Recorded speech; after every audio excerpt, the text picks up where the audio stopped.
Talvez a minha esposa passe atrás aqui da câmera uma hora ou outra, mas vocês não fiquem com inveja não, tá? Ela é linda mesmo. Beleza. Eu vou ficar olhando meio que assim, porque a câmera fica aqui e eu não consigo colocar ela na frente aqui, ó. Aí eu vou estar olhando assim, fechou? Ah, de boa, cara, não esquenta não. Ô, que câmera boa, cara, queria ter uma câmera boa desse jeito. Deixa eu limpar a minha É aqui um que o chão tá celular, sujo. cara. O Ah, tá celular. Isso deve ser explicado. o celular dele. É, tá Uhum. explicando. Inclusive, deixa eu abaixar o brilho pra não descarregar. Aí. Boa. Vamos lá então, né? Vai esperar mais um minutinho ou vamos começar? Tá nas suas mãos. Deixa eu abrir Tô meu conector Não, aqui. queimando, porra. mas... Porra, não usa essa expressão não, velho. As suas mãos dá ruim. É, fica meio Comigo não, complicado. velho. É, é meio complicado, né? Porra, É verdade, né? vocês me fodem, hein? Inclusive, cara, faz Hum, assim, tipo, só pra sem meme, tipo, tipo, é é diferente, ó. diferente o tamanho? É muito diferente? Não muito diferente, mas é. Ah, tá, dá pra perceber um pouco. É, dá. É tipo assim, se você não tá É, prestando Tô atenção, se eu vendo tô no no meio da chat. rua, se eu tô no meio da rua, você não percebe, tá ligado? Mas Aham. em outras situações você acaba percebendo. Vamos Uhum. lá. só contextualizando aqui, ô Toniette, quanto tempo a gente tem? Uma hora Ah, agendado, não entrevista de uma sei. hora. Não sei, eu não fixei tempo, não. Quer Vamos fixar uma pôr um hora? time, vamos pôr um timezinho de uma hora, que normalmente a gente tem uma hora de bate-papo nesses processos, né? A gente Uhum, tem, e se for mais interessante, a gente estende mais um pouquinho. Senão, uma uhum. hora vai ser nosso tempo. Tá bom para você, ô JP? Pra mim, tá tudo bem, cara. Então, Beleza. tamo Show. aí. Então, contextualizando quem está lá embaixo, então, é uma vaga de entrevista para PHP, desenvolvedor de software em PHP. A gente tem uma vaga de júnior, é isso, Taniette?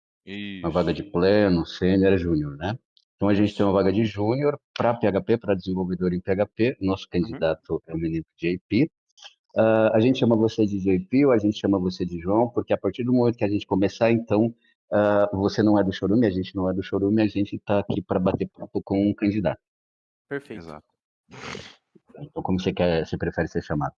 Pode chamar de João Pereira, João. Pode chamar de João mesmo. João. Pode chamar de João, beleza. Você quer dar o pontapé inicial ou quer que eu faça a introdução ou alguma coisa do tipo, Tânia?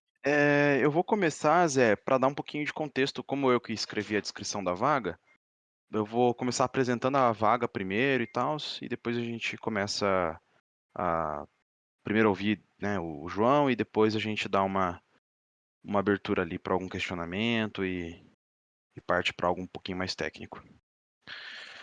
Ah, bom, boa noite então, João. Seja muito bem-vindo ao nosso processo seletivo. Nós somos uma empresa que desenvolve basicamente aplicações hoje para sistemas de gerenciamento de condomínios, tá? Nós temos uma vaga aberta para desenvolvedor PHP, essa vaga para a qual você se candidatou. Basicamente, você vai estar atuando hoje, né, como coautor do back-end, né, de uma das nossas aplicações, de um dos nossos módulos, tá? Essa vai ser a sua alocação planejada, pelo menos para esse primeiro momento. Contar para você um pouquinho sobre a estrutura do time, imagino que seja interessante você entender, tá? Hoje o time ele é composto por 5 pessoas, tá? Nós já temos um desenvolvedor sênior back-end que está conduzindo o desenvolvimento. Nós temos um desenvolvedor front-end, uma desenvolvedora, aliás, front-end, que colabora ali também com a entrega das tarefas. Nós temos um designer, nós temos um QA, né, uma pessoa de aferição de qualidade, testes, etc. E nós temos um gerente de projeto que hoje está fazendo o papel de auxiliar ali meio que em tudo, tá? Então, ele precisou, a gente coloca ele já se aloca, né, realmente para front-end.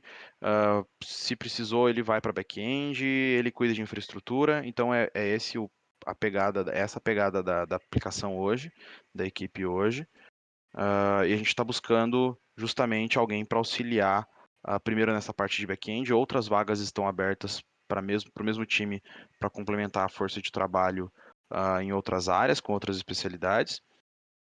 uma vez que a ideia é que o projeto cresça, a gente tenha escala, e para isso a gente precisa de pessoas no time para desenvolver o produto, para melhorar a confiabilidade do produto, a qualidade do produto em si.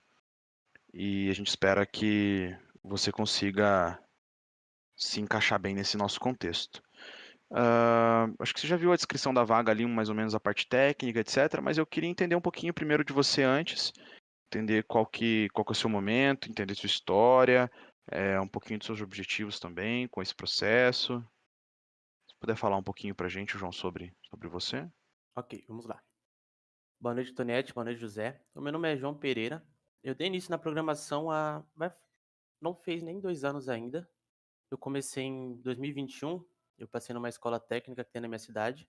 Entretanto, estava na pandemia. Eu tive que trancar o curso e fiquei 1 ano parado, de 2021 até 2022. E aí eu comecei realmente a estudar programação em maio de 2022, que foi quando eu consegui meu primeiro computador, com a ajuda da minha família. E desde então eu não parei de estudar mais. Voltei pro curso, finalizei rapidamente, realizei meu TCC, conheci muitas pessoas. Assim que acabou o curso, eu consegui uma vaga como estagiário em uma empresa de emissão de nota fiscal e diversos outros softwares internos que eu não posso falar aqui. E foi minha primeira experiência profissional. Eu trabalhei com PHP 5.4, com 7.4 e também com 8.1. Eu ficava dividido assim entre diversos projetos internos da empresa. A gente tinha um framework próprio, que eu não posso citar o nome também e tudo mais. E eu era do time do suporte. Então, basicamente era tudo tecnologias antigas, porque o software era bem antigo, então, igual tem no meu currículo, a gente trabalhava com Tortoise SVN, não tinha Git, por exemplo, naquela empresa, e a gente fez esse serviço de migração de tecnologia. E foi uma experiência incrível para mim. Eu acho que eu fugi um pouco, porque eu tô falando um pouco da experiência de serviço e era a minha história, ou tá no contexto ainda? Eu só queria entender um pouquinho do teu perfil, entender como que foi esse curso, duração Então. dele.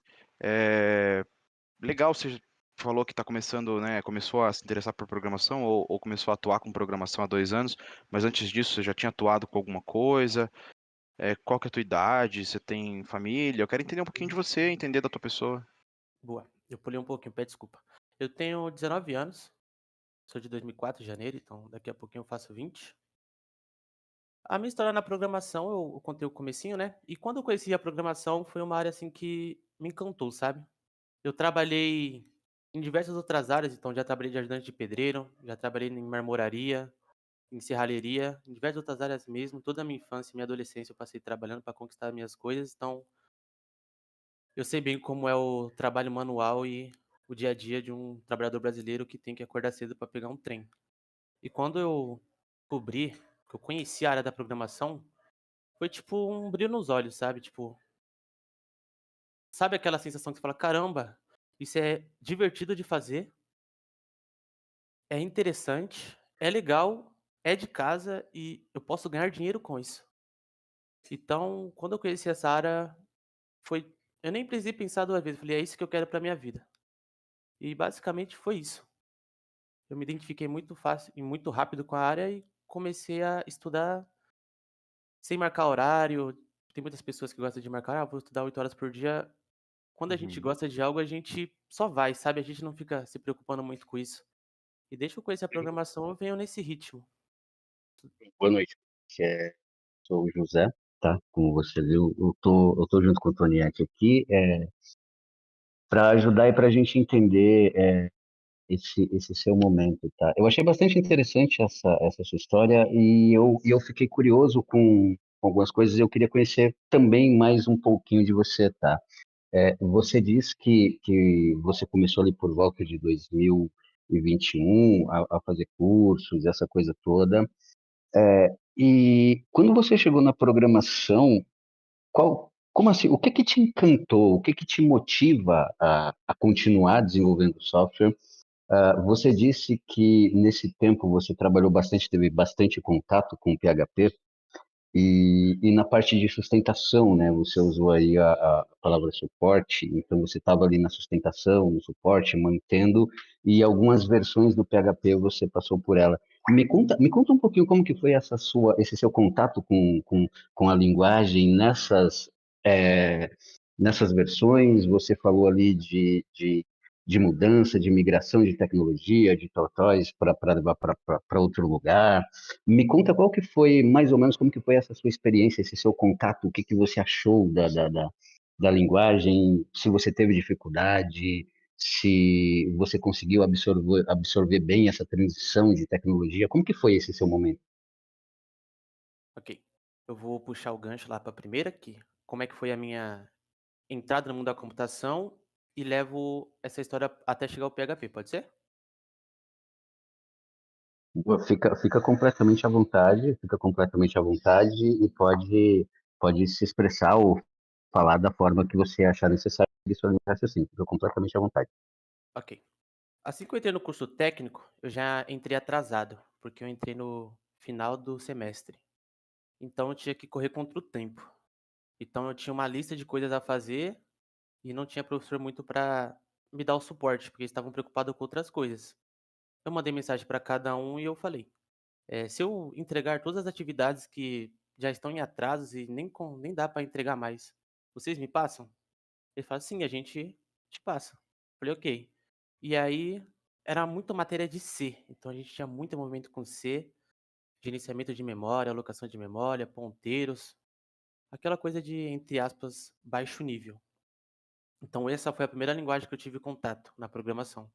Eu me apaixonei por isso porque eu sou uma pessoa muito curiosa, eu sempre tento entender o porquê das coisas e como elas são feitas. E mais principal, o porquê elas são feitas, porque existe. Então, desde lá eu vim estudando. Foi C a minha primeira linguagem, passei de módulo, passei de semestre, e aí entrou uma matéria de introdução web. Que aí é quando o olho brilha mais ainda, sabe, porque em si era tudo no terminal, ali no bash, tudo rodando ali, e quando eu tive a introdução com HTML, CSS, eu me encantei, assim, sabe, porque é algo que você vê instantaneamente na sua frente, e a possibilidade de coisas que você pode fazer com aquilo é praticamente infinita.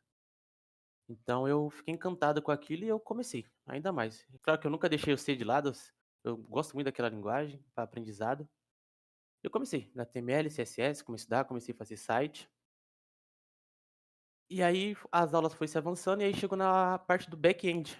Que aí que entra uma coisa que eu nunca tinha me perguntado até aquele momento. Eu pensei, poxa, tá, beleza, a gente faz aqui, mas como é que a gente faz? Como é que são os processos internos de uma aplicação? E o professor falou isso na aula, que a gente ia ter essa aula de back-end com PHP. E aí é aquilo, né? Os olhos brilham de novo, e você fala: "Caramba, tipo, tem mais ainda, isso não acaba e se for assim tá tudo bem", sabe. E eu fui. Aí era PHP com jQuery e Bootstrap. Só o PHP é back-end, né, claro. Eu tive aquele primeiro contato com PHP puro. No curso, eu não me lembro a versão exata que eu tive contato com PHP lá, mas era por volta da 7, se eu não me engano. Então, a gente começou a trabalhar e fazer diversos projetos. Eu fiz diversos projetos mesmo com PHP e eu desde lá eu nunca saí do PHP. Eu sempre fiquei. Eu vi muitas pessoas criticando ao longo do tempo. Ah, PHP vai morrer, PHP é ruim. Eu falei, ah, se é ruim e vai morrer, então é aqui que eu vou ficar porque vai ter poucas pessoas. Desde Legal. então, eu vim E estudando essa PHP sua e nunca mais parei. relação, e a relação que eu vi aqui tô vendo aqui no seu currículo, e eu dei uma olhada no seu currículo, que você sim tem um conhecimento de JavaScript e frameworks próprios, mas você também tem conhecimentos em outros frameworks como o Laravel. Como que está hoje o seu conhecimento de Laravel? Você tem e principalmente tem uma coisa que eu gostaria de saber também. Você falou que você está em constante estudo, você está aprendendo, você consome bastante material, né? Como que é essa sua rotina de estudos, cara? Como que você é, busca esse tipo de conhecimento? Aonde que você está? Quem você acompanha alguém? Você tem alguma algum conteúdo específico ou linguagem específica que você tem essa paixão assim por querer aprender mais, seja o PHP, o C ou alguma outra linguagem que você busca mais conhecimento? Tem alguma coisa assim? Tem sim. Eu vou responder primeiro aquela sobre o meu nível no Laravel. O meu nível no Laravel, eu conheci assim que eu saí do meu antigo emprego, que foi há poucos meses atrás, foi 2, 3 meses atrás.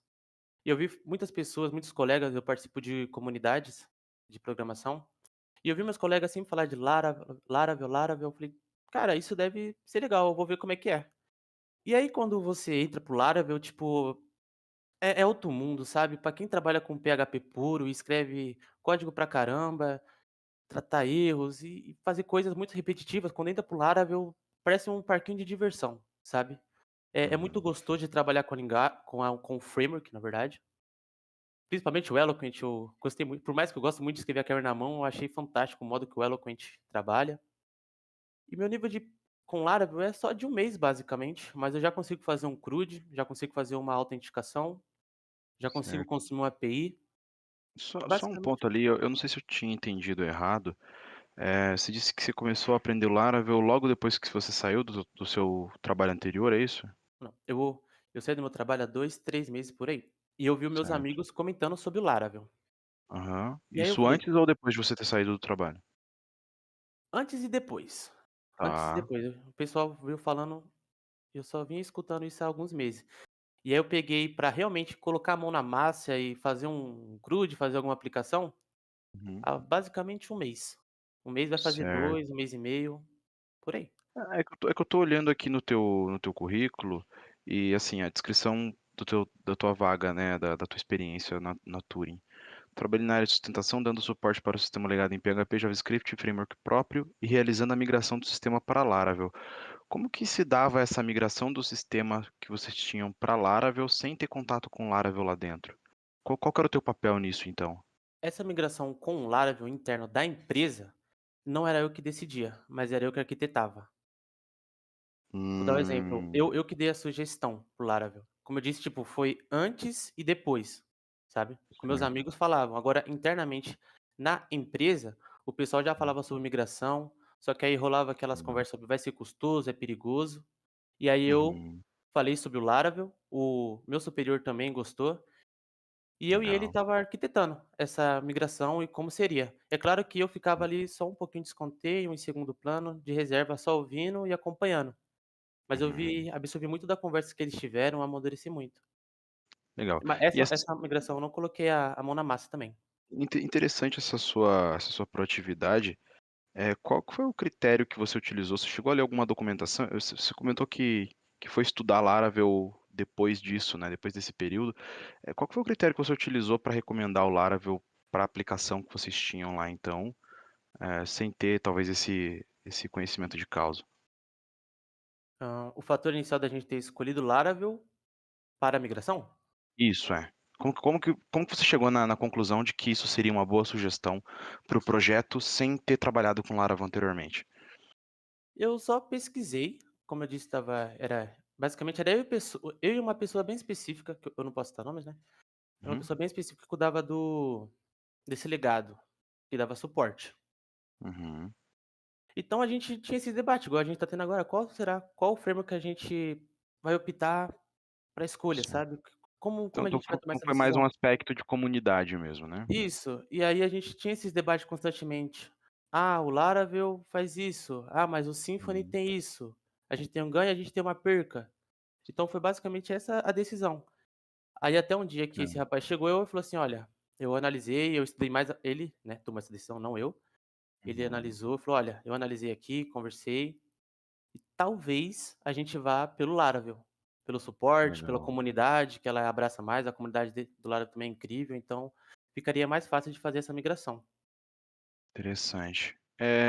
Legal. E, assim, além da linguagem de programação, no teu dia a dia, você interagia com alguma outra tecnologia, algo voltado à persistência, banco de dados, algo assim? Qual que foi a tua experiência com ferramentas auxiliares, digamos assim, da aplicação? Então, quando eu entrei na empresa, os dados eles não eram segregados. Vou dar um exemplo. O banco de produção e o banco de homologação e o de desenvolvimento eram os mesmos bancos, sabe. Então tinha dados sensíveis. Então uma das primeiras coisas que foi feita e eu participei, foi criptografar esses dados, manter esses dados atualizados e, entre aspas, modificados, entende. Então eu tinha Certo. muito contato com o banco de dados, fazia parte do meu dia a dia, eu passava mais tempo, às vezes, até escrevendo queries do que programando em si. Legal. E o banco Então era então então MariaDB. então a experiência que você tem é com MySQL ou MariaDB, né, ou Isso, algo nesse sentido, e você participou de um processo de anonimização desses dados, pelo que eu entendi. isso. Como que funcionava para manter a base de dados, até no teu caso de sustentação, eu imagino que, você precisasse ter acesso aos dados do card aberto, né, da situação que estava sendo tratada. Como que você mantinha essa base de desenvolvimento atualizada? Tinha uma rotina preparada para isso? O quanto que o desenvolvedor atuava nessa posição de montar o próprio ambiente para tratar um bug? Hã, Me corrija se eu estiver errado, mas a gente Uhum. tinha uma rotina, eu não sei se o nome técnico é cron job, que fica rodando em background em X É, dias. sim. Então, o que acontecia? A cada dia que passava, a primeira pessoa que fizesse o login no site, então, amanhã, dia 31 ou dia 1, a primeira pessoa que efetuasse o login, rodava um cron job no servidor, que ele sincronizava o banco de homologação Uhum. com o banco de desenvolvimento. E no meio dessa sincronização, acontecia a camuflagem dos dados. Por mais Certo. a camuflagem. E também, ao mesmo tempo, o banco de não, perdão. Eu ia falar que o banco de homologação também sincronizava com o banco de produção, mas isso não acontecia não. Erro meu, mas era isso. E quando acontecia essa migração: "Ah, vamos mexer no banco de produção", aí já não, eu tinha acesso, mas eu não podia colocar a mão. Era uma coisa ou outra que eu podia pegar. Eu sei que isso é uma falha de segurança, mas na empresa funcionava assim. Uhum. Legal. E era um script, viu. Era um script muito grande, era uma carry gigante, que fazia Uhum. essa, como posso dizer, sincronização entre os bancos de dados e com a camuflagem. Legal. Eh, Bacana.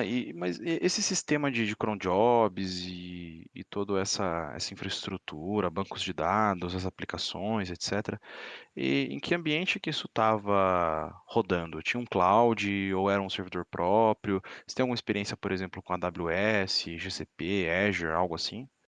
Eu tive uma pequena experiência com GCP. Quando eu entrei, mais uma vez, estava em processo de migração. Então era tudo servidores próprios.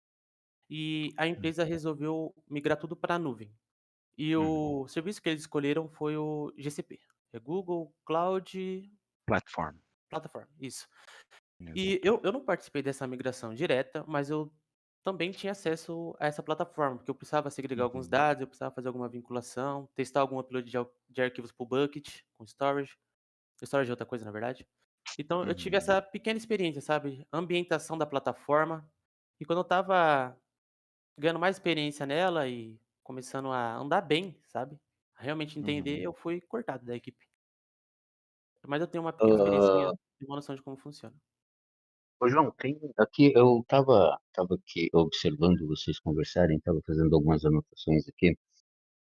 Eu vi você falando de segurança, pelo menos no contexto que eu vi aqui a conversa, tá, que eu estou acompanhando, eu ouvi você falando de segurança, eu ouvi você falando de cloud, e segurança é uma coisa que me pega bastante, tá, com dados sensíveis, vazamento de informação, LGPD, esse monte de coisa, a gente se preocupa bastante e toma bastante cuidado com esse tipo de de problema que possa acontecer, né, com um dado vazado, com alguma coisa do tipo. Como que se dá hoje, como que está hoje o seu conhecimento sobre segurança, sobre riscos que a gente tem na internet, de vazamento, e isso é um tema que está sempre em pauta para você está estudando constantemente, é algo que você estuda esporadicamente, como que é a sua relação com segurança de dados, estudos em cima disso? Eu Eu não tenho um estudo aprofundado sobre a área de segurança, mas o básico eu tenho um pouco de conhecimento. Então eu vejo sempre Uhum, a LGPD, vejo se o que eu estou fazendo está de acordo com a lei, então eu estou sempre ali uhum. mantendo um equilíbrio, E sabe. certo. E Então LGPD, você até conhece, mas você tem algum você estuda sobre protocolo, sobre cross-site, alguma coisa do tipo, como prevenir? ah, o que você estuda exatamente sobre segurança na web? cross-site é algo parecido com SQL injection? Tipo, ataques de invasores ou Hum, não? é uma exploração de vulnerabilidade, não necessariamente tem a ver com SQL Uhum, Injection. Tá? Uhum. uhum. Mas enfim, como que você estuda, como que, se você fosse falar assim, segurança na internet e segurança na web em relação à segurança LGPD e se eu estou seguindo algum padrão, se eu estou seguindo alguma recomendação, alguma convenção, eu procuro sempre estudar isto, aquilo, você busca pessoas na comunidade, tem alguém que você é, acompanha sobre segurança? Como é que é isso para você? Só uma dúvida, quando fala de segurança, você está se referindo a minha segurança no dia a dia de trabalho, a minha Não, não, segurança segurança, pessoal? segurança que eu digo de uma aplicação. Uma aplicação A eu tenho que segurança manter ela segura, né? ah, Eu tenho ok. que manter ela segura o máximo possível. E qual que é o seu estudo hoje em cima deste conteúdo? Fala assim, poxa, segurança para uma aplicação que está na internet. Olha, eu sempre vou puxar um gancho um pouquinho para banco de dados e como eu preparo o meu ambiente para Uhum. trabalhar, pode ser? Pode, claro. O meu ambiente para trabalho, geralmente antigamente eu tinha um computador da empresa, mas eu já trabalhei em alguns projetos como freela, assim, que eu separo 2 ambientes, eu tenho um boot dentro do meu Ubuntu e ou eu trabalho no Ubuntu ou trabalho no Windows, eu separo o ambiente. Então, a conta que eu crio, ela é só para acessar aqueles dados específicos da empresa, eu não acesso outros sites, eu não fico fazendo muitas coisas que têm falha de segurança, sabe, às vezes baixar um arquivo duvidoso da internet, eu nunca faço isso num ambiente de trabalho, porque eu segundo a lei, né, isso é uma falha de segurança. Agora, insegurança a nível de aplicação, a nível de armazenamento de dados, é sempre manter os dados criptografados. Se for fazer uma aplicação de login, sempre solicitar para o usuário fazer a verificação de 2 fatores. Tem várias E técnicas. sanitização de dados, XSS, você também tem algum conhecimento disso? Olha, nome técnico, assim, eu não me lembro muito por nome. Uhum. Assim, Sanitização de dados é simplesmente o limpar os fato dados? de você limpar esses dados, proibir, prevenir que scripts maliciosos ou tags maliciosas não sejam inseridas, ataques de XSS dentro de input de formulário, esse tipo de coisa. Entendi. Com o Laravel eu tenho CSRF. Eu sempre Uhum. inverto as letrinhas, então tem isso que previne Sim. uma coisinha ou outra. No PHP puro tenho Statement Preparement, eu sempre Uhum. troco, eu não Prepare lembro de É também, cabeça. né? bacana, Prepared bacana. Statements. Então, tipo, tem sempre Bom, essa segurança, limpar os dados que estão vindo pelo get, criar um token não, para legal, legal. envio de formulário e Interessante. validar ele.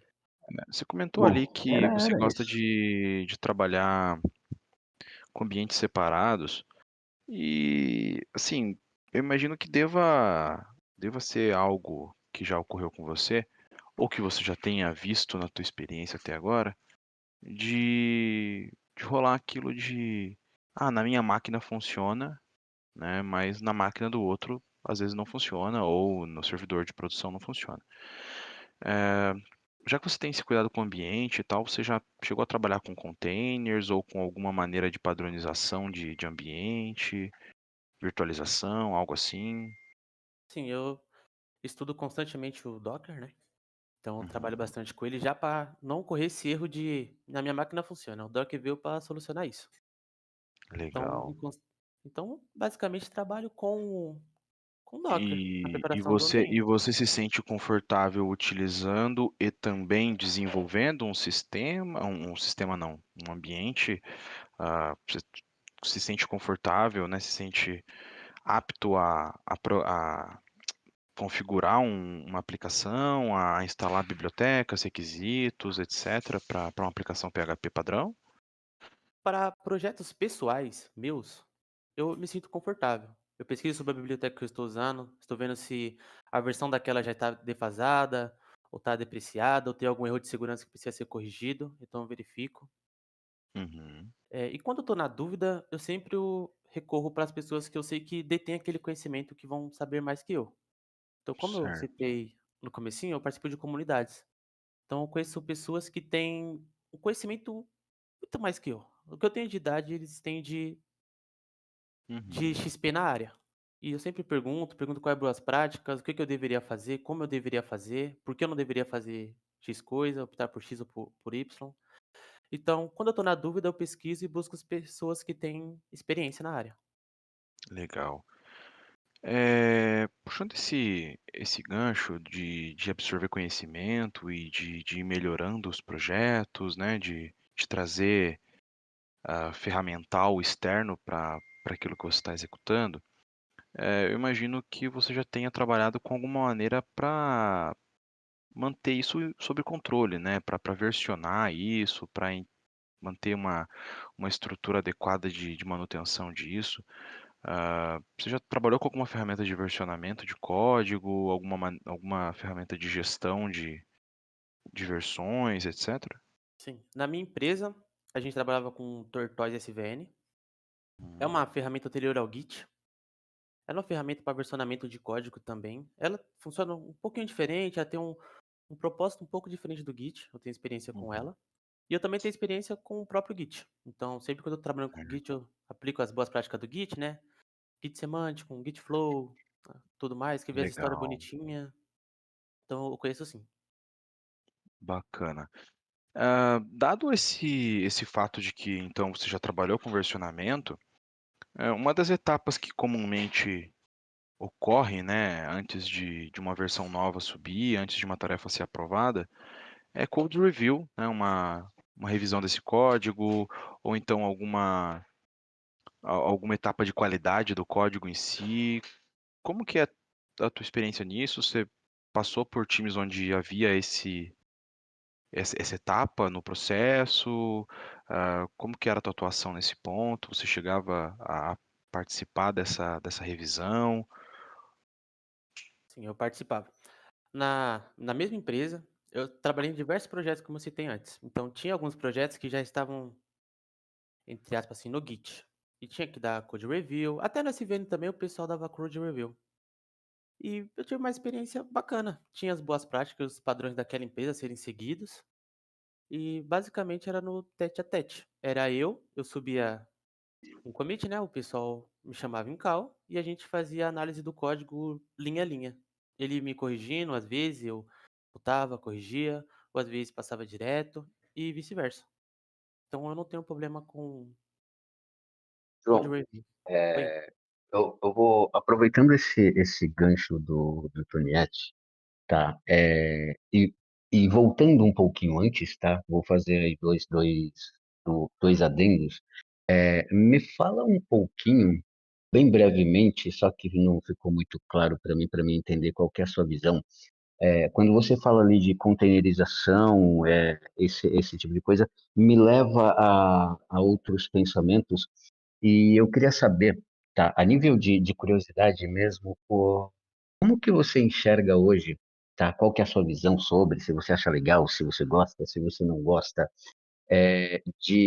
desse lance de microserviços, desse lance de serviços distribuídos, eles se comunicando, se você imagina que isso é difícil, e mais uma visão é, bem resumida até mesmo, porque hoje não se costuma em empresas de médio para baixo porte a gente encontrar grandes escalas de microserviços, a gente vai encontrar em empresas como a própria Amazon, né, como a AWS, Mercado Livre, Netflix. Então, essas empresas que nós temos mais contatos, elas não costumam ter esse tipo de coisa, tá? Eventualmente, algumas têm, mas a grande maioria não. E eu queria saber como que é essa sua visão hoje de microserviços, tá? Desses serviços distribuídos, de eles se comunicando, e o do gancho do Tonietti, tá? Falando ali de Git, essa coisa toda, de commit, de versionamento, como que é, e aí eu não sei se ele vai ter alguma observação disso também, como que a sua, a sua visão e como que você vê hoje essas metodologias ágeis, né, como Scrum, Kanban, você tem alguma, algum contato com isso? Já teve algum contato? Já trabalhou na experiência que você tem, você já trabalhou, já teve algum contato? Estuda sobre, se você tem alguma opinião sobre isso, e como que esse lance de trabalhar em equipe, né? Porque se você está numa metodologia ágil, ele falou aqui também da nossa equipe, que a gente tem cinco membros na equipe, então a gente tem o gerente de projeto, a gente tem QA, back-end, front-end, então está tudo muito separadinho e a gente trabalha dentro de metodologias ágeis, tá? Para desenvolver o projeto. Se for muita coisa, você me pergunta, a gente volta a discutir sobre, tá? Mas são esses dois pontos que eu queria que você falasse um pouquinho. Depois, se o Toninho tiver alguma observação, ele completa. Ou se ele tiver agora alguma observação, ele completa antes de você começar a falar a respeito. Olha, eu vou responder a primeira pergunta, que é como eu enxergo os microserviços ou sistemas distribuídos. Eu enxergo ele de uma forma boa, assim, para resolver alguns problemas. Você citou que algumas empresas adotam ele, como Amazon, Netflix, diversas outras empresas. Geralmente é a empresa grande que adota, mas vai muito do que a empresa precisa. Então, às vezes, a empresa começou hoje, no dia 1, e quando foi no dia 15, já tiveram uma visão mais panorâmica. Falou, olha, a gente já vai ter que ocorrer pelo microserviço, porque isso vai ser um problema lá na frente. Então, vai muito da escolha da empresa e da necessidade dela. Então, para mim, cada caso é um caso. E como eu enxergo o microserviço, agora nível técnico, o nível técnico que eu tenho de microserviço é de palestras e conversas com amigos. Eu nunca cheguei a colocar a mão na massa, nunca implementei um. Então, você pode me corrigir à vontade se eu estiver errado. Mas eu enxergo um microserviço como uma solução para grandes projetos, assim. E também ele é muito custoso, porque se a gente imaginar um projeto, um software que tem 200 microserviços, fica um pouco difícil de gerenciar, qual time vai solucionar aquilo, qual time está responsável pelo aquele serviço, quem é a pessoa que detém aquele conhecimento, ou se aquele serviço cair, qual vai ser a perca que a gente vai ter. Eu sei que ele soluciona esse problema, então um vou usar alguma analogia de saindo um pouco de computação, tô pensando num carro, vamos pensar num carro. Um carro, ele é um software completo e ele tem microserviços. Às vezes a roda, ela faz o serviço dela, ela é uma roda redonda e ela basicamente só tá ali parada e se comunicando com outro serviço. No caso eu não sei, não sou mecânico, mas vamos colocar que é o motor ou o acelerômetro do carro. Então aí já pode ser outro serviço. E ao mesmo tempo, ele tá se comunicando. Eu esqueci o painezinho do carro, tem aquele que vai de 0 a 250, que é velocímetro, se não me engano. Então ali pode ser outro serviço. Então a gente tem 3 serviços diferentes. Então, caso a roda dê problema, a gente já sabe na onde está o problema. E às vezes ele não vai afetar todo o ecossistema do carro. Mas ao mesmo tempo, a roda ela é crucial para o carro andar. Então, um microserviço, ele pode ser crucial para a aplicação toda uma aplicação toda rodar, digamos assim. Então, ele é bem, sabe, bem maleável, tem que manusear bem. Eu se quiser me corrigir, pode me corrigir. É o tipo use com moderação, né? Isso, é tipo use com Use, moderação, use não com abuse. moderação. Boa, Isso. boa. Agora, qual que era a outra pergunta? Era de Era metodologias ágeis sobre e Kanban? metodologias ágeis, se você já teve algum contato, e aqui se o Toniente tiver alguma observação para fazer, algum exemplo mais prático, fica totalmente à vontade, tá, Toniente? Não, eu só queria complementar a pergunta, perguntando se você já chegou a a atuar realmente, né, na empresa onde você trabalhou com alguma metodologia ágil, com Scrum, por exemplo? E quais eram as cerimônias, como que era a organização da empresa, se vocês tinham alguém de produto inserido dentro do time de tecnologia, como que funcionava essa ponte entre o cliente, mesmo que interno, e o time? Ok. Ah, tá, vou falar do processo interno da empresa e depois eu puxo pro Kanban e pro Ágil. No processo da empresa não tinha um product owner, tipo, esse vínculo com o cliente barra desenvolvedor, tipo, literalmente esse. Então, se eu tinha um problema específico com o cliente, como lá era uma empresa assim pequena, então eu tinha acesso direto com esse cliente. Então, tive que aprender a escrever e-mail, ser formal, entender a dor do cliente, o que que ele realmente quer, como eu posso ajudar ele. Às vezes ele vinha com uma ideia e às vezes o cliente não sabe o que ele quer, ou às vezes ele está querendo uma coisa que é inviável ou tem outras soluções melhores. Então, quem fazia essa ponte era eu mesmo. Então a gente entrava em contato diretamente com o cliente e eu desenvolvia o software. Agora, no dia a dia, a gente tinha a nossa daily, era 2 vezes na semana. Era pra ser 10 minutinhos, mas sempre se estendia um pouco, pra 20, 30, 40, É, às vezes era 2 horas. desculpa, só cortar Oi. você ali. Você comentou que vocês faziam daily 2 vezes na semana, é isso? Isso, é até meio controverso, né, porque daily devia ser todo dia, pequenininho, mas sim, era 2 vezes na semana.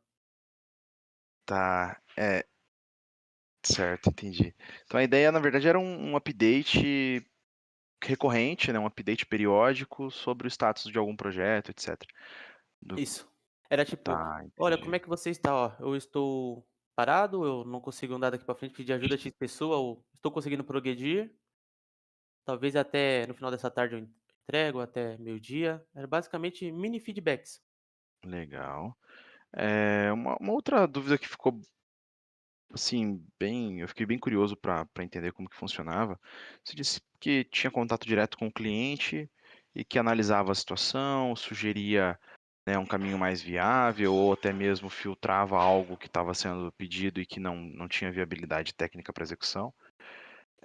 Mas no fim das contas, a gente sabe que o cliente ele tem um certo poder de influência dentro do que a gente está desenvolvendo, né? Sim. Ele é o principal alvo, né, do nosso trabalho. Nesse aspecto, como que funcionava a filtragem? Você tinha essa esse poder, né, essa autoridade para barrar algo, ou havia uma revisão, você entrava em contato com alguém? Quem funcionava efetivamente como filtro final para barrar uma demanda ou para renegociar algo com o cliente diretamente? Era o meu superior. Eu entrava em contato com o cliente, ele solicitava algo. É claro que tem toda a hierarquia. Eu vou sugerir algo melhor para o cliente. Mas se ele falar: "Não, eu quero dessa maneira", eu vou fazer da maneira que ele pediu. Porque no final das Uhum, contas são eles que escolhem. E quando acontecia algo de, por exemplo, poxa, eu eu acho que dá o cliente pediu A, mas eu acho que se fazer B é melhor. Mas eu não tenho essa autoridade toda para sugerir B, porque eu também não sei se B vai ser melhor. Logo eu recorri ao meu superior, que era o uhum. meu sênior. Falei: "Olha, o cliente pediu A, mas eu acho que a gente pode ter erro aqui, aqui e aqui. O que que você acha da gente ir por B?". E às vezes ele dava outra solução que eu nem tinha pensado. Ele falou: "Não, sugere essa outra solução", ou "Não, o cliente está certo, vamos por essa", ou "Não, pode ir pela sua", sabe. E aí, eu sugeria. Caso o cliente fosse ponta firme: "Não, eu quero A", eu recorria e falei: "Olha, o cliente pediu A, então eu faço A, ok?". Ele falou: "Não", isso já é o meu superior falando, tá. "Não, a gente não vai por A, vou entrar em contato com o dono da empresa", porque é empresa pequena, então, sabe, você olha para o lado, você vê o dono. Falei: "Olha", aí esse contato ele com o dono eu já não sei explicar, mas quando acontecia isso, aí o dono depois ia lá e entrava em contato com o cliente, eu falei: "Olha, você está pedindo uma coisa inviável, ou não está no nosso orçamento, não está na nossa cláusulas Legal. contratuais", aí era com eles. Eu só meio que era um Eh, meio de campo. com com essas alterações ocorrendo, a gente sabe que software ele é um organismo vivo praticamente, né, Sim. as coisas mudam e se movimentam o tempo todo. Como que o time lidava e como que você desempenhava o seu papel voltado a tendo essa rotina voltado a manter manutenível o teu código. Quais eram os cuidados que vocês tomavam, que você especificamente tomava na tua rotina, para garantir que mesmo esses requisitos, que talvez fossem na contramão do que era mais intuitivo, né, daquilo que era mais seguro, não ia afetar diretamente a disponibilidade da tua aplicação, ou até mesmo, não ia prejudicar o quão manutenível a tua aplicação era? Existia um cuidado? Como que você lidava com essa parte de legibilidade, qualidade do código que você entregava, uma vez que não havia diretamente, então, um planejamento aparentemente muito detalhado dessa tarefa, pelo menos não previamente, né? Ok. Vamos lá. Para quem trabalha com PHP, sabe que entrar em projetos legados no PHP é um pouco difícil de falar sobre padrões, porque são códigos antigos e o pessoal às vezes não se preocupava muito com a qualidade do código, e sim com a entrega. Então, a cada arquivo que você abria, você via um código de 2.000 linhas, seguindo um padrão. Você abria um outro arquivo na mesma camada de pasta, você já via um arquivo com o dobro de linha e com um padrão completamente diferente. Então eu ficava bem perdido, né? Por qual padrão eu sigo? E quando eu ia recorrer a essas pessoas que deveriam me dar essa resposta, elas falavam, segue o seu. Só que eu nunca Para gostei dizer de. que você encontra isso em códigos novos também, tá, João? Uhum, É. ok. Ah, entendi. Ah, tá, isso aqui. E aí, eu ficava meio na dúvida, tá? Qual padrão eu sigo? Aí eu abria a documentação do software, não tinha nada. E aí eu sugeri para as pessoas, falei, olha, a gente tem conversando com o meu superior, no caso sênior, olha, a gente tem um código que ele não tem bem um padrão, ele não segue uma constância, sabe? E a comunidade do PHP, que aí foi que eu comecei a pesquisar, né, se a comunidade já tinha adotado esses devidos padrões. E eu vi que tem as PSRs do PHP. São padrões regidos pela comunidade, eles não são obrigatórios, mas tá lá para quem quiser usar, para quem quiser manter um padrão da comunidade.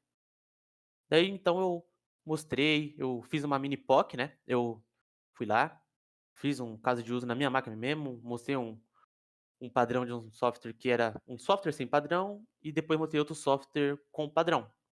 E aí o pessoal viu, achou válido e de pouquinho em pouquinho, de cada feature em feature, cada alteração ou cada correção, a gente estava corrigindo essa constância do código, sabe? Pouquinho em pouquinho a gente ia mantendo, deixando o código mais padronizado e mais bonitinho, porque era algo que não tinha. Então essas boas práticas, meio que eu e o meu superior que foi implementando. Não tinha testes, não seguia os padrões do Solid, então você via a função fazendo 10 coisas e essa função tinha 500 linhas. Então, e às vezes também. Oi. Eu queria aproveitar, eu queria aproveitar esse seu gancho, o João. Em relação a isso, tá? Em relação a esse lance de preocupação com código, qualidade de código, essa coisa toda, o trabalhar em equipe, seguir padrões, convenções, PSRs, essa coisa toda dentro do PHP, dentro das equipes, que muitas das vezes o problema não está na linguagem ou propriamente como uma pessoa escreve um código. Às vezes tem uma questão mais humana, uma equipe não está bem alinhada, às vezes acontece de uma pessoa específica não ter o conhecimento necessário dentro de algum padrão, dentro de algum conceito. Então, a gente tem vários fatores aí de encontrar códigos ruins, tá? E a gente encontra esses códigos sendo desenvolvidos hoje, provavelmente nesse minuto algum código ruim está sendo escrito, tá? É bem por aí. Eu queria só aproveitar para que você falasse um pouquinho mais específico, um pouquinho mais direto, qual que é essa sua relação, tá? Se você já teve você está falando de alguns contatos que você teve com isso, mas qual que é essa sua relação com essa coisa? E aí talvez eu traga nomes como Clean Code, você mesmo trouxe aí o Solid, né? Os 5 princípios mais conhecidos da internet e do desenvolvimento de software. Como que é essa sua relação hoje, tá? Falando hoje especificamente, com esses padrões de projeto, tá? E quais as dificuldades que você encontra em aplicá-los dentro de um projeto? Por exemplo, estou em um projeto, eu tenho dificuldade, o que que eu imagino? O que que você imagina qual que seria a sua dificuldade de implementar Solid, seguir os princípios do Solid no projeto, de aplicar um clean code, de ir para uma outra abordagem de arquitetura? Como que você enxerga isso hoje? Ok. O Solid, eu ainda estou aprendendo. Eu comecei a aprender ele recentemente, com indicações de pessoas com mais experiência na área. A maioria das eu vou repetir bastante essa frase, porque eu fico bastante em comunidade, então eu sou muito influenciado. É claro que eu não pego uma dica e saio aplicando para tudo, eu sempre valido ela com outras pessoas e pesquiso. Pra mim, vou falar pra mim que vim de um lugar que não tinha padrões, quando você ouve falar de Solid e entende qual é o objetivo dele, aí a gente vai voltar lá naquela tecla que, cara, seu olho brilha. Você fala: "Caraca, tipo, se fosse assim seria tudo melhor". Claro que tem um probleminha ou outro, às vezes parece que é benéfico, mas é maléfico, mas o meu olho brilhou, sabe. Eu venho tentando aplicar Solid em todos os projetos que eu venho construindo. É claro que eu tenho muita dificuldade, eu não entendi 100% o que que é cada letra, como eu posso aplicar ela da melhor maneira, então eu tenho um pouco de dificuldade ainda. Porque eu comecei a aplicar Solid no mesmo tempo que eu comecei a mexer com Laravel, ou seja, há um mês. Mas eu tenho facilidade de aprender. Então, pra mim, ao mesmo tempo, eu não sei explicar isso, mas ao mesmo tempo que é confuso, não é difícil, sabe. Então, eu sei por onde pesquisar, eu sei qual documentação ler, eu sei quem consultar. Daí a minha curva de aprendizado, ela não fica grande, ela diminui cada vez mais. Então, pra mim, ela lidar com esses padrões é algo fácil, mas ao mesmo tempo Eu, confuso. Eu não sei explicar isso de uma forma mais clara. mas eu acho que eu consegui te entender. Eu tenho só mais uma dúvida, uma pergunta, uma curiosidade, e eu acho que eu acabo sendo minha última pergunta neste sentido, tá? Nesse contexto geral. Talvez eu tenha algumas outras perguntinhas ali muito específicas ou mais específicas. E eu acho que minhas dúvidas foram sanadas aqui, tá? E a gente já está caminhando aqui para o final do nosso tempo.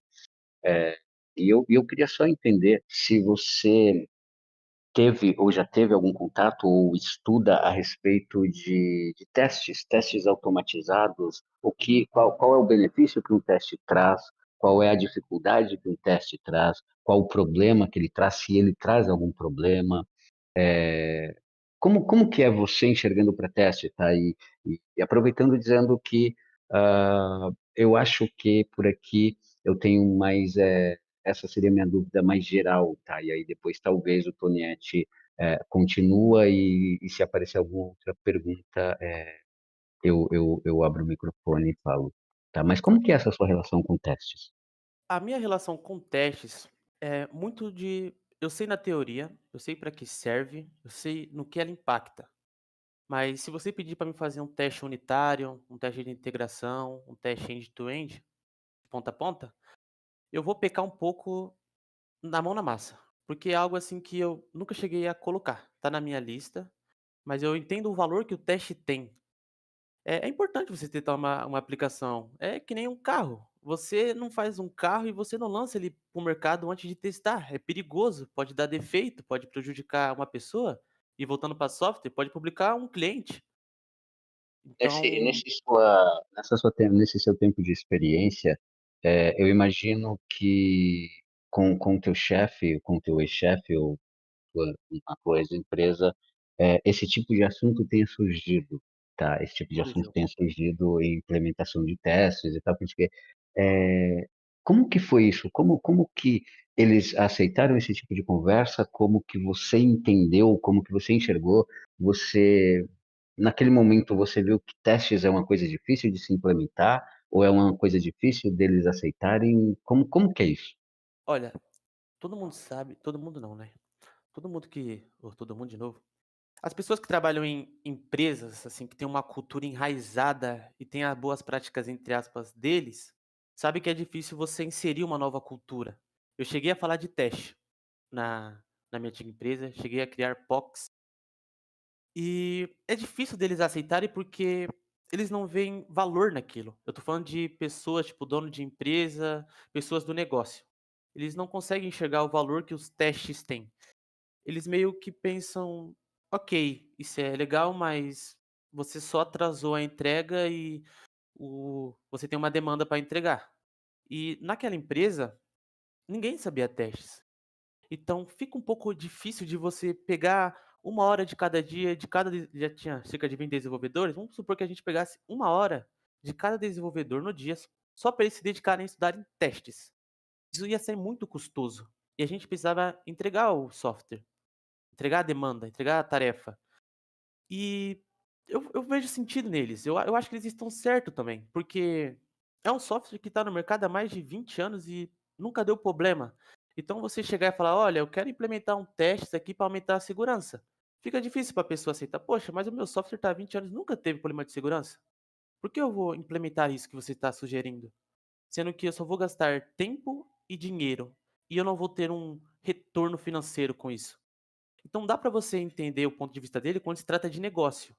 Mas nós, como programador, a gente somos pragmático. A gente enxerga melhor os testes. Então, na empresa, não foi implementado, não foi aceito.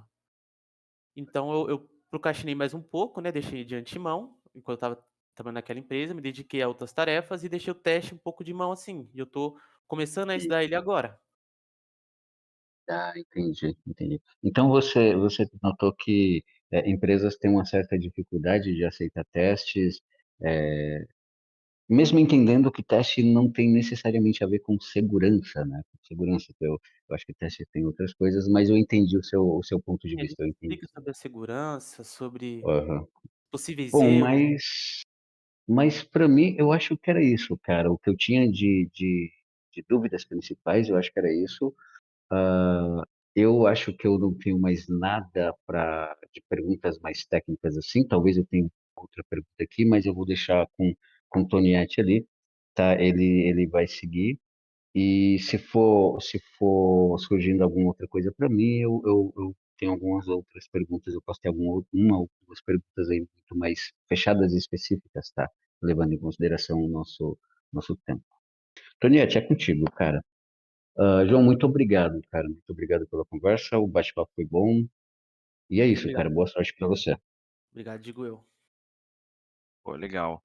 É, bacana, João. Eu só queria fazer uma pergunta mais técnica, quase que prática, realmente. A gente está trabalhando com aplicação PHP, uma vaga para um desenvolvedor PHP, então o domínio da tecnologia em si para a gente é bastante relevante, tá? Eu gostaria de entender se você tem algum know-how sobre a parte de tratamento de exceções, tá? Utilizando PHP. E além disso, principalmente, se você consegue me dizer, por exemplo, alguma diferença entre erros e exceções, se isso é a mesma coisa, se não é, se existe uma maneira diferente de tratar, se você entende um pouquinho, de como tratar esses cenários. Olha, eu não sei muito inglês, know-how seria Saber saber como fazer, como? saber fazer, né? Saber como fazer. Ok, eu nunca cheguei a trabalhar direto com isso, mas eu vou levar em consideração o que eu já ouvi falar, pode ser? Claro. Tá, uma exceção o nome diz por si só. A gente tem nossos tratamentos de erros, então a gente faz uma requisição e espera uma resposta. E a gente tenta tratar essa resposta. E quando a gente tem uma resposta que a gente não conseguiu tratar, não conseguiu prever, ela cai na exceção. Eu tô errado? Ou tô Não sei. Conclui o raciocínio, deixa eu te entender. Ok. Agora até eu perdi o raciocínio, desculpa. Tá, a gente tenta fazer tratamento de erros, tenta pegar todas as mensagens de erros, tipo, os possíveis retornos, e a gente trata esses dados para limpar eles, digamos assim. Eu esqueci aquela palavra com S, que é senatizar, selenarizar, não lembro. Mas a gente tenta tratar esses erros. E basicamente a exceção é quando a gente não conseguiu sanitizar esses erros. Então, meio que é uma exceção. Agora, na aplicação, na prática, eu não sei te explicar como eu implementaria. Em qual Certo. o que que eu podia usar. Mas sei que tem não sei se eu tô errado, né, mas tem um then, tem um catch, tem tipo a gente consegue pegar esses erros. Uhum. Certo. É. José, mais algum comentário? Eu acho que eu tenho. Surgiu aqui, pensando aqui, deve ter surgido mais uma ou duas perguntas aqui para me fazer nesse sentido, tá? Indo muito fechado na pergunta, sendo mais específico, num nível até para entender mais como que é o seu conhecimento técnico e até onde, qual que é o seu momento, tá? É, então, o que eu queria perguntar para você, João, por exemplo, se hoje você fosse desenvolver uma aplicação, tá? Você fosse construir uma solução agora, tá? Qual que seria seu principal pensamento ou seu principal foco, ou quais seriam, tá? Se você se preocuparia hoje o que eu tenho mais de que tomar cuidado? Qual seria a minha responsabilidade aqui? Eu vou me preocupar com performance, porque eu preciso que isso seja performático, eu preciso que minha aplicação seja rápida, eh, eu preciso me preocupar com segurança, porque eu estou nichado, eu estou dentro de um contexto onde os dados são muito sensíveis, tá? Eu tenho a preocupação das duas coisas, eu preciso ser performático e ter muita segurança, eu preciso que minha aplicação tenha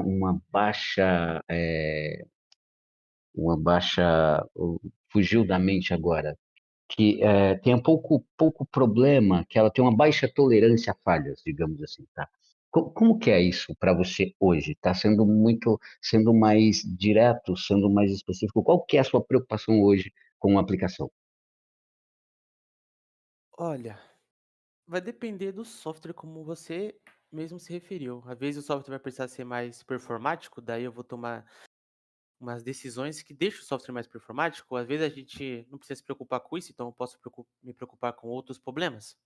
Mas independente do que eu quero para a aplicação, seja performático, seja não tem importância demorar um pouco, tenha boas práticas a se seguir, tem alguns designs a se seguir. Então, a minha mente hoje está voltada para padronização de código, manutenção de código, legibilidade de código e escrever códigos bons. Então, me preocuparia um pouco com o Solid, dependendo da ocasião, me preocuparia com o Clean Code. Então, a minha mente hoje está mais voltada para isso.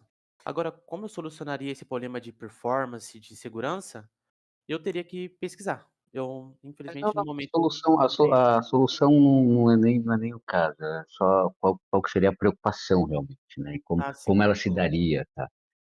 E eu acho que uma última pergunta, tá? É uma última pergunta, ela surgiu agora.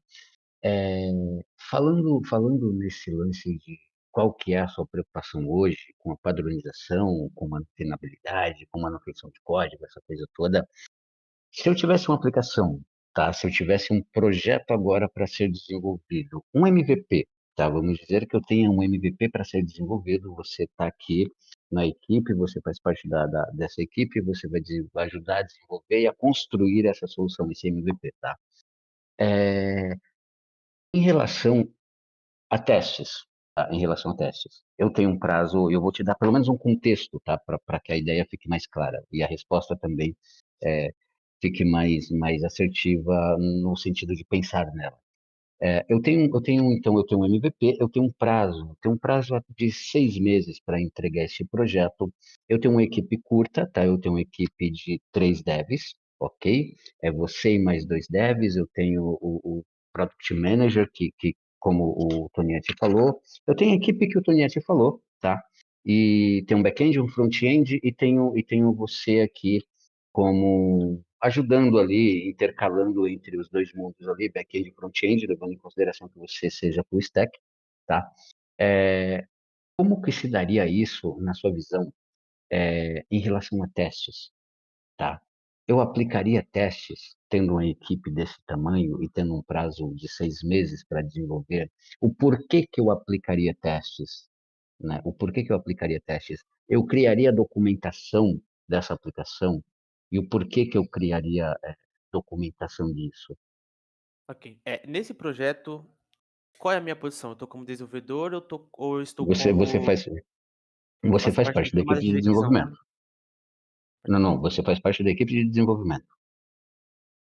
Porque assim, se eu faço parte da equipe de desenvolvimento, provavelmente eu recebo ordens, correto? Aí Correto, mas você também dentro de uma equipe, você também eh, tem suas opiniões, você conversa ok, entre seus entendi, pares. entendi. Tá, se a gente tem um prazo, eu olharia para a minha equipe. Vamos supor. Vamos supor que a gente tem uma equipe de 5 pessoas e nenhuma delas sabe testes. Se a gente pede para eles implementarem testes no software, pode ocasionar no atraso da entrega do MVP. Então, teria que ser uma decisão bem crucial. Ou talvez a pessoa que está encarregada desse MVP possa tirar uma horinha do dia dela por dia para ensinar ao mesmo como implementar um teste unitário. Vamos supor que o sistema dure 6 meses, eu acho que em um mês eu acho que uma pessoa já é capaz de aprender como implementar um teste unitário. Então, dependendo de como for o manuseio, o desempenho da equipe, a situação de cada um, a curva de aprendizado, talvez compense exigir testes. E basicamente é isso. Às vezes compensa, às vezes não, porque às vezes você pode ocasionar um atraso. É o meu ponto de vista. Mas é claro que o encarregado também deve ficar o encarregado deve ficar encarregado de ensinar. Eu não sei se eu consegui explicar bem. É, você não acredita que testes eles poderiam deixar a aplicação mais rápida e talvez uma equipe mais produtiva, mais manutenível? Você Sim, não enxerga grandes ganhos nesse sentido? sim, eu enxergo sim. Porque na verdade é um trade-off, né? Da mesma forma que a gente perde tempo ensinando, a gente ganha tempo dando manutenção. Então é um ganha-ganha. Então tem que manter muito bem esse equilíbrio. Uhum, Então, talvez sim, talvez como eu disse, se o pessoal da equipe for bem desempenhado, o pessoal for bons desenvolvedores, talvez valha a pena ensinar teste e implementar o pessoal a escrever. Daí a gente tem um ganho, pena. né? Porque a gente vai Uhum, teste de integração, um teste unitário, que eu acho que é o suficiente, um end-to-end talvez não. Mas só de ter esses 2 testes, a gente já evita diversos outros problemas. legal, Mas vai legal. muito das pessoas, é muito relativo, eu acho. Bom, é isso, cara. Bom, eu acho que eu encerro por aqui, tá, Tonete? Eu estou satisfeito do meu lado, não sei se surgiu alguma outra coisa por aí, a gente passou 6 minutinhos ali programado. De novo, valeu, muito obrigado, tá, João? Boa sorte para você. Muito obrigado. E, e do meu lado, eu acho que é isso, Tonete. Obrigado, José. Obrigado, João, por ter participado com a gente aqui hoje. Eu vou estar conversando agora com o restante da equipe. Como eu disse, a gente já tem um desenvolvedor que está responsável pelo projeto hoje, né, junto com a equipe num contexto, mas cuidando da parte de back-end, que é onde você atuaria. Eu vou estar passando as nossas impressões aqui do teu perfil e também pedindo uma opinião com ele lá, ah, quanto ao teu desempenho nesse nosso processo, tá?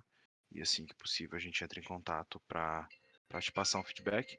Ah, Sendo positivo ou negativo, você vai receber alguma resposta, com inclusive alguma dica, algum feedback um pouco mais profundo, tá? Para que a gente consiga pelo menos colaborar com algo do teu perfil aí também. Beleza? Foi um Beleza, prazer conversar com você hoje. Espero que a gente volte a se falar logo logo, tá bom? tá bom. Muito obrigado, o José, Toniette. Eu fico na guarda da resposta. Muito Valeu, obrigado. obrigado. Acabou! Pô, tá louco aqui pra chamar o Acabou, José de brocha, cara? turminha.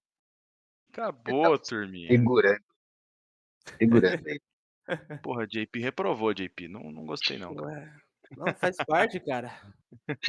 Fui de Vasco. Vamos- Pessoal que tá assistindo aí, perguntas. O que vocês acham que o JP devia ter feito de diferente? Eu acho que eu tenho muito vício de linguagem, cara. Alguém que queira falar aí, O Jamal pediu para falar mais com falar, seu nome.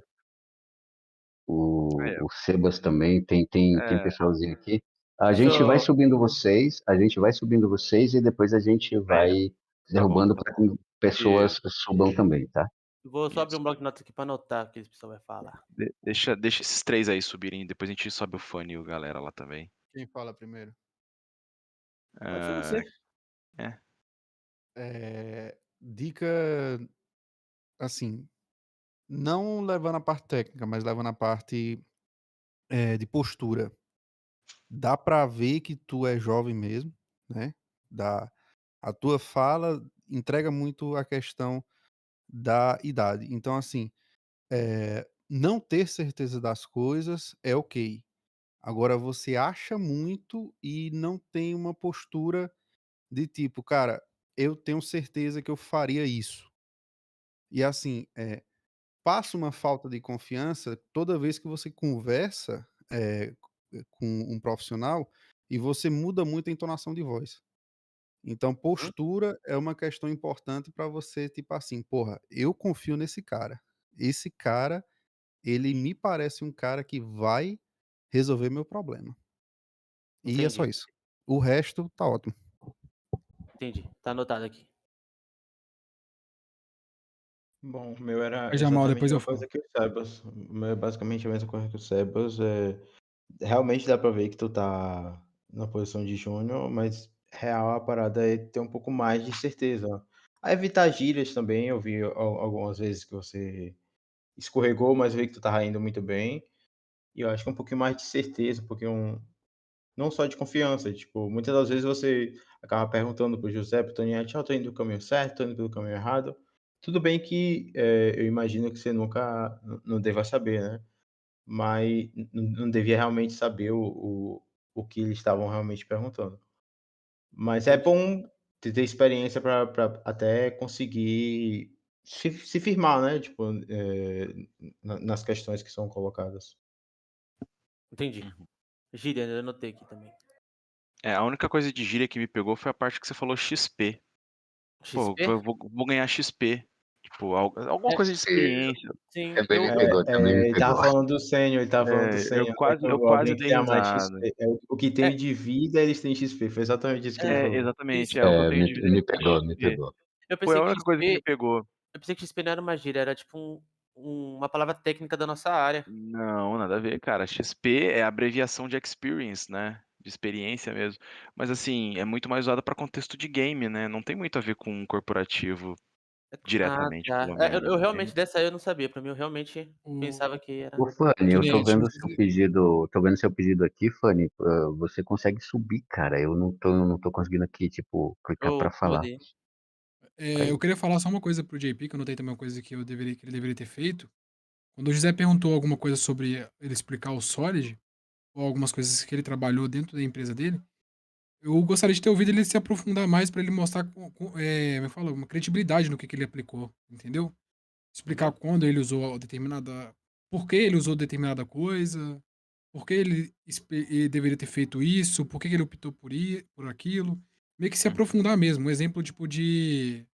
Quando ele fosse falar do Solid, falar assim: ah, eu não tenho tanto domínio de algumas letras do Solid, mas eu entendo tal responsabilidade única. E meio que mostrar que quando você mostra alguns dados referente ao que você tá, você passa credibilidade, entendeu? Você passa a uhum, trazer informações do que você agregou na equipe. Por exemplo, nisso eu tinha uma carry, só um exemplo, né? Tinha uma carry específica ali, que eu tava rodando tal coisa, eu fui estudar SQL Server, ou SQL, a própria linguagem SQL, né? E consegui uhum, entender algum conceito, entender por que aquela carry tava gargalando, alguma coisa. Aí você traz o conceito daquela query, por que tava gargalando, e a solução que você aplicou. Entendeu? Isso é uma uhum. boa você passar isso para as pessoas, e você vai passar credibilidade no know-how que você tá apresentando ali a paradinha e tudo. Que é isso, né? Que eu gostaria de ter ouvido da sua parte também. Beleza. É porque eu não citei, porque não teve, basicamente. Quando o José te questionou algumas coisas, eu acho que ele tava querendo eu não sei se é isso do José, Era né? isso? Mas ele queria pegar algo Não, mais. Não puxar tanta é coisa técnica, mas simplesmente. você passa mais credibilidade, né, do que ele tava dizendo. Aham. Ali como entrevistador eu estava só querendo explorar e aquilo que eu havia dito, tá? Eu vou simplesmente jogando conversa e vou tentando explorar e tentando levantar régua dentro de algum conceito, tá? Quando eu vejo que no nível que eu joguei, é onde ela tem que ficar, ali eu paro, talvez eu mude de assunto, talvez eu vá para um outro lugar e não persisto naquilo, tá? Se é alguma outra coisa eu vou falar a respeito, mas não vou me aprofundar no assunto. E ali naquele momento eu joguei ali, era aquele nível e aquele nível se manteve, então a conversa focou para outro lugar, talvez tenha ido para outro lugar, eu não lembro exatamente qual foi, mas é isso, tá? Uhum. Não necessariamente é, eu estava querendo que você falasse algo, eu estava querendo esperar ouvir algo, tá? Eu só queria saber aonde eu ia conseguir subir essa régua nesse sentido, dentro de padrões, dentro dessas coisas. Entendi. E era só isso. E aproveitando, o Fanny está aí também, eu dando minhas dicas agora, minhas considerações do que eu achei, e aí eu Eu vou tava descer ali na anotando frente aqui. para pegar um café, mas assim, Eu peguei a entrevista pela metade. boa. Mas eu Só o que eu anotei aqui achei umas de coisas. que, só o que eu achei aqui é que assim, como já foi dito aqui, tá? Você tem que ter mais firmeza, mais propriedade de você, propriedade do seu conhecimento, tá? Essa propriedade e firmeza diferente de arrogância ou diferente de prepotência. A firmeza na fala é muito importante, tá? A nível de candidatura e a nível de entrevistador. Porque assim, você se mostrar firme no que você conhece e firme no seu entendimento na frente do entrevistador, na frente de alguém que está te questionando algo e querendo saber algo, principalmente na entrevista de emprego, é extremamente importante, tá? Então, o que eu daria de dica para você, tenha mais propriedade no que você fala, tenha mais firmeza no que você fala, tá? Evite de ficar perguntando se você está certo ou errado. Neste momento não tem certo e errado. Nesse momento a gente não está querendo resposta certa e nem está querendo resposta errada. A gente está querendo saber o que você sabe, tá? A gente está querendo entender o seu conhecimento, tá? Então tenha firmeza no que fala. Mesmo que você, na hora de estar falando ali, seu raciocínio se perdeu, você não tem total certeza, mas mostra firmeza até onde você conseguir. Beleza? Uhum. Essas são algumas das minhas dicas. Anotei aqui. Só deixa eu falar uma coisa pro JP. É uma questão, mas eu não sou da área de dev, mas eu já tenho uma boa experiência em outras áreas no trabalho.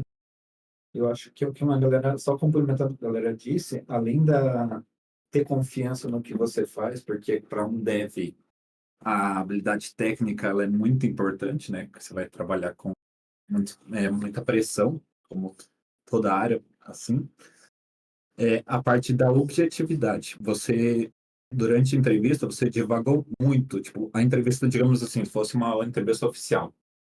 Ali tem um prazo de 1 hora, mas o entrevistador pode acabar interrompendo a entrevista antes se ele ter as suas dúvidas sanadas antes do Entendi. tempo que ele determinou, no caso. Então, acho Uhum. que se você fosse mais direto ao ponto quando ele perguntava, claro, tem a questão de você ainda não ter as habilidades técnicas para tudo que eles perguntaram para você, sabe? Então, é ter esse direcionamento direto na pergunta. Tipo, evitar de ficar divagando e dando, digamos, uma prosa para aquela pergunta, entendeu? Tipo, Entendi. realmente ser mais direto. Ó, perguntou do banco de dados? Bom, fala sobre banco de dados. Perguntou sobre PHP? Fala sobre PHP. Perguntou sobre Laravel? Fala o que você sabe sobre Laravel. Tipo, tenta evitar Nesse de criar ponto, muita história, entendeu? nesse ponto, só vou falar uma coisa, aí você termina de falar e o Fanny já Não, pega da também, gente. era basicamente isso, essa questão da objetividade, né, do assunto técnico. O que poderia te ajudar, JP, entenda assim, ó, levando em consideração que a gente colocou aqui o tempo de 1 hora, e nas entrevistas, realmente, as entrevistas, na grande maioria, elas têm tempo de 1 hora, tá? Que nem eu disse no começo, se a conversa fosse boa, a gente seguia e continuaria conversando. Senão, a gente seguiria no prazo de 1 hora, e foi o que a gente fez, entendeu? Eu tendi a encerrar ela em 1 hora, porque eu meio que notei ali que a gente não ia conseguir expandir essa conversa, tá? Isso é um caso real, tá? Isso é um caso real que você vai enfrentar bastante. E vai ter aqueles casos, que nem o Renan falou ali, de que os entrevistadores vão, em menos de 1 hora, eles vão encerrar a entrevista, vão falar, beleza, valeu, obrigado, tá?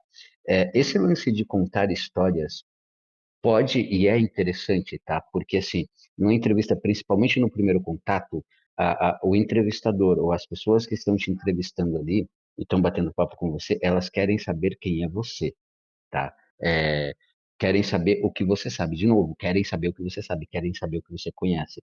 Histórias é legal, experiências são bacanas, mas elas têm que ser, e elas precisam, nesse momento, elas precisam ser mais objetivas, tá?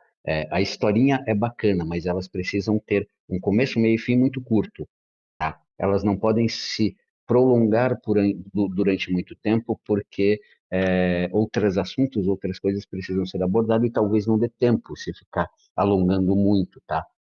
Então, essa dica que o Renan deu ali é muito importante.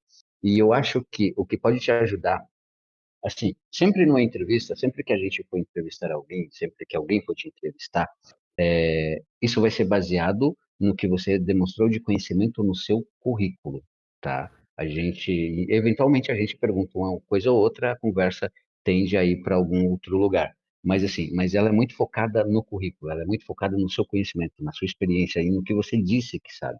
Tá. Uhum. Então, baseado no seu currículo, baseado no que você conhece e no que você está proposto a explicar e a falar e a contar essa historinha da sua experiência, talvez seja interessante você olhar para o teu currículo, e eu já fiz isso algumas vezes, tá?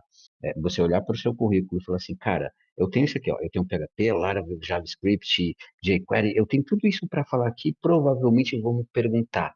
E provavelmente em algum momento eu vou falar disso, mesmo que não perguntem, eu dou um jeitinho de entrar nisso aqui e falar um pouquinho. Pô, marca tempo. Marca tempo. Você tem 1 hora de entrevista, pô, eu tenho 3 minutos para falar de PHP. Se for melhor a conversa fluir e eles continuarem puxando, a gente vai falando mais. Mas eu tenho mais 3 minutos para falar disso. Eu tenho 5 minutos para falar disso aqui. Então, tenta gerenciar seu tempo na entrevista. Tenta É uma gerenciar. coisa. Ali eu notei que você não estava com o tempo gerenciado, tá? A Uhum. gente tinha dado tempo lá no comecinho, a gente tinha dado tempo, mas você não se atentou muito a esse tempo e suas conversas iam durante muito tempo e circulando, sabe? Não tinha propriamente um foco.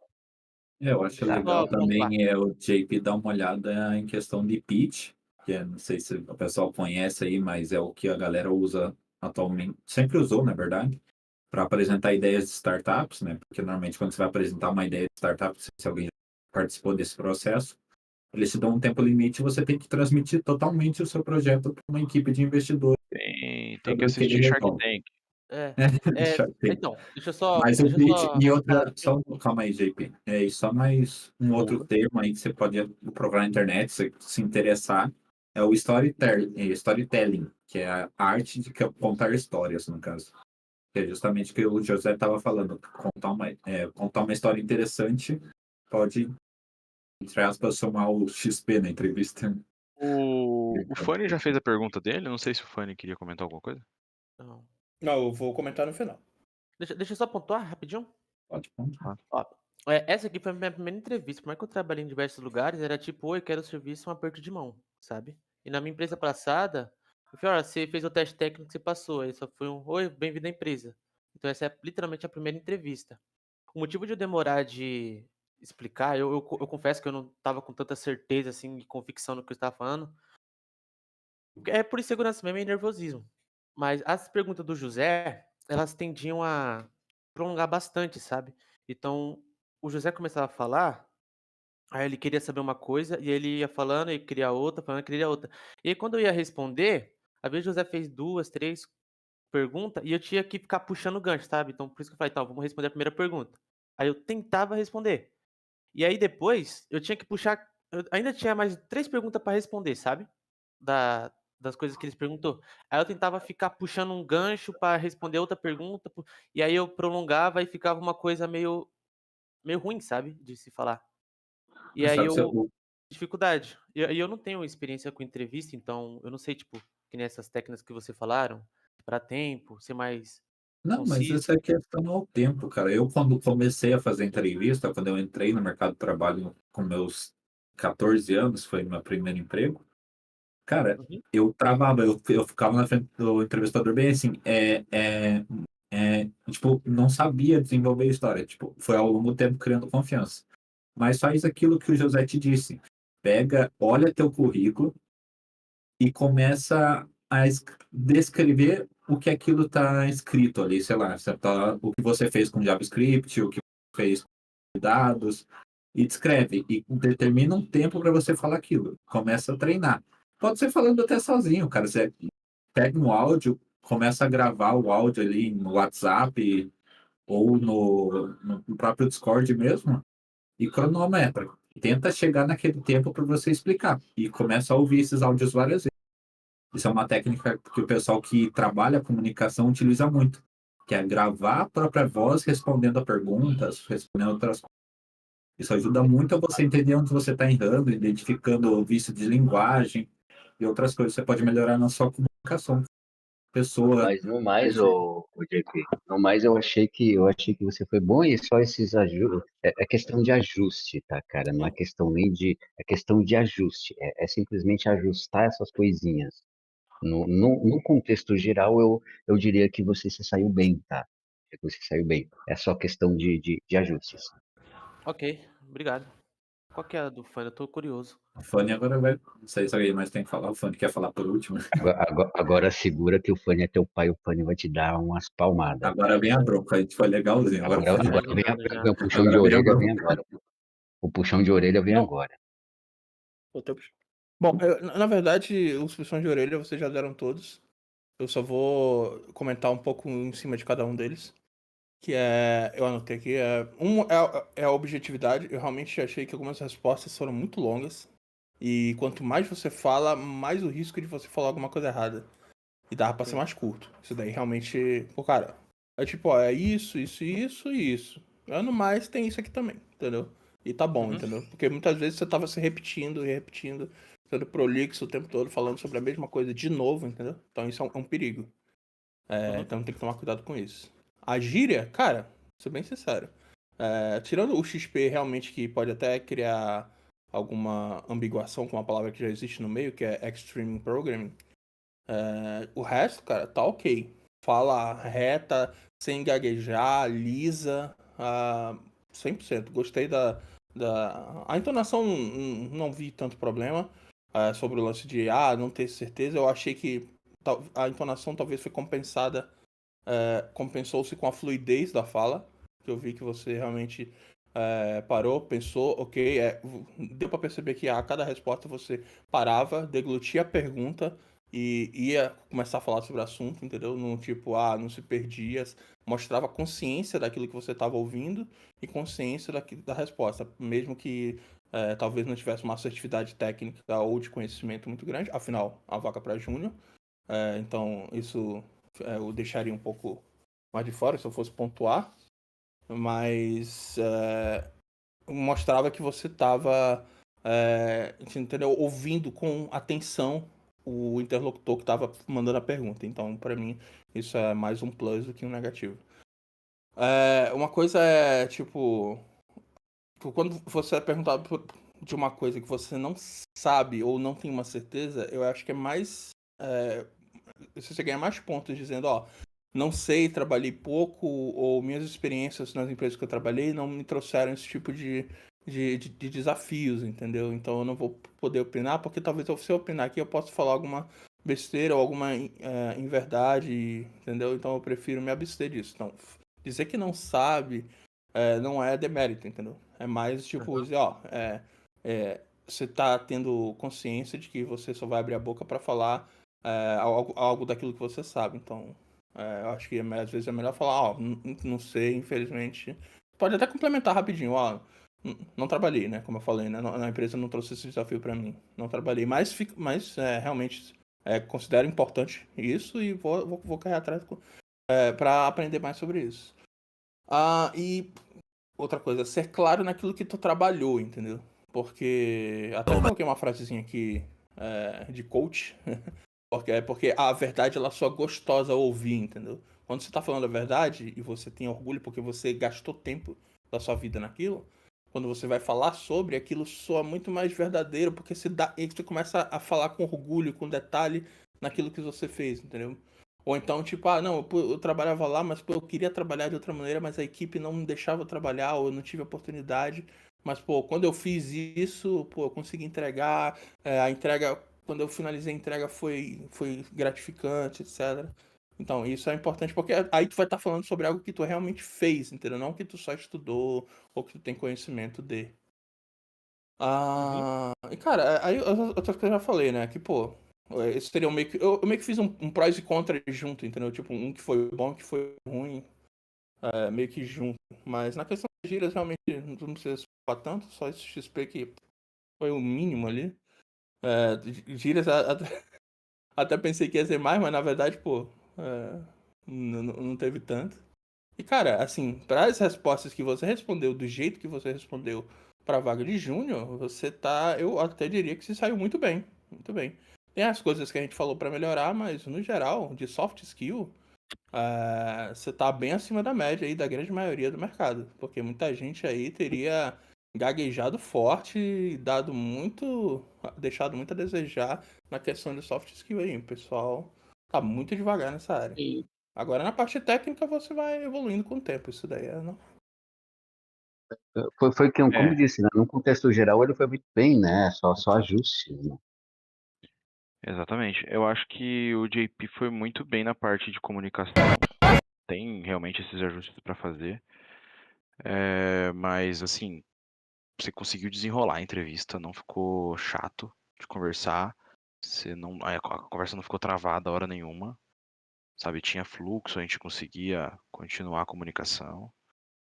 Então acho que o ponto ali é mais, assim, não tinha tanto matching com os requisitos técnicos ainda. Ainda eu senti ali que não tava, você não estava tão seguro da tecnologia, do hard skill mesmo. Obviamente você não escolheu a vaga, né? Então não tem muito isso de adaptação. Obviamente no cenário real você vai se candidatar para vagas que tenham mais proximidade com o teu know-how técnico, com a tua carga técnica. Mas no geral foi bom, cara. É só esses pontos assim mesmo. Tipo, programador PHP, eu imagino, né? Que algumas coisas devam ser meio assim, base para entendimento de aplicações. Até tanto que o José comentou, né, que ele não subiu tanto para a parte de boas práticas e tal, porque ele sentiu que havia uma limitação ali.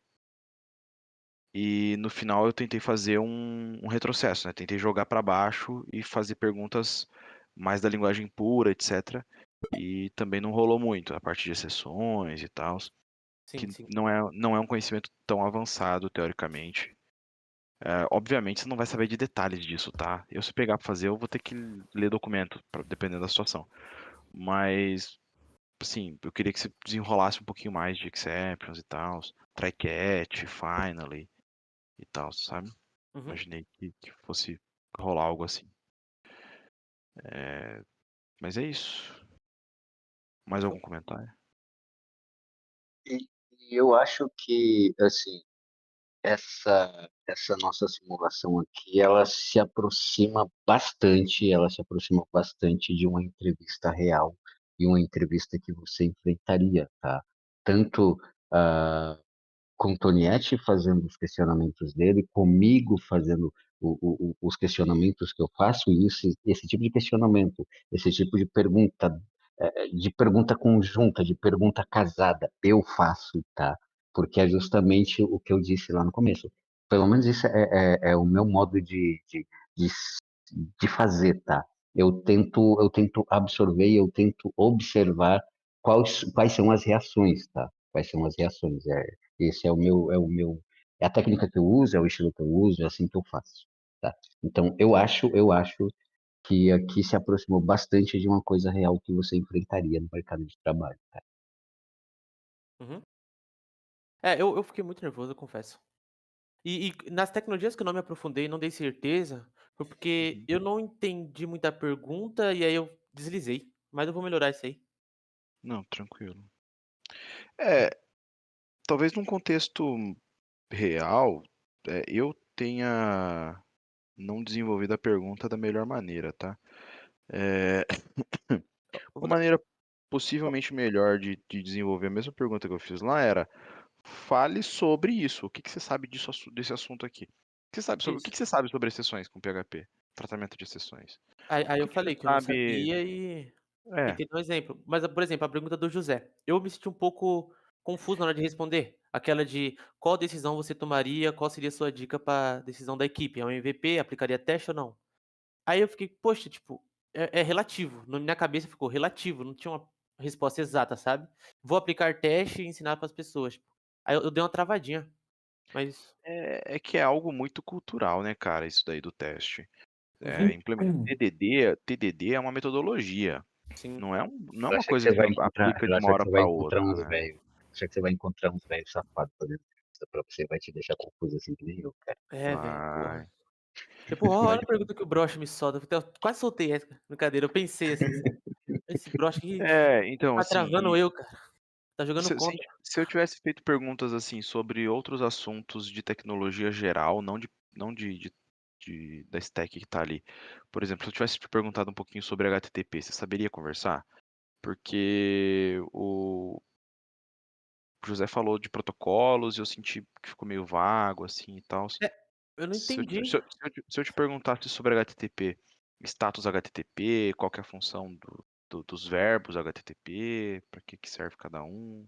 Esse coroa, ele me confundiu vários momentos. Por exemplo, quando ele perguntou como é que eu lidaria com segurança. Eu fiquei na dúvida, é a minha segurança, é a segurança da aplicação, é como eu Não, armazeno porra. os Não, dados. mas espera aí Acho você que foi juvenil também. Aí você foi juvenil. Porque você foi juvenil, porque a gente tá numa entrevista para desenvolvedor back-end, não é é verdade, né, para cara? Porra, é verdade, cara. Não, aí policial, eu fui velho. moleque, não, aí eu Tipo, sentei no canavial de cana, eu não cara. quero saber se você tranca a janela, tá ligado? É, sim, sim. Sim, é verdade. É, você tem um ponto. Porra, Ai, vacilei, cara. caramba. Pô, só faltou o Blois agora pra falar. Você foi moleque, com aquele sotaque carioca Não, dele. vou nem chamar o Blois pra subir, cara. Vai me esculachar aí. Vamos pro boteco? Vamos, Vamos pro mas boteco, vamos pro foi Ô, muito boteco. bom, galera. Até beleza. Valeu, vamos gostei. fazer uma próxima aí de novo, pô, mais alguém de PHPzinho que Vou. queira passar pelo sufoco. Bom, eu gostei de ser seu co-host, Toniette, foi divertido, foi legal.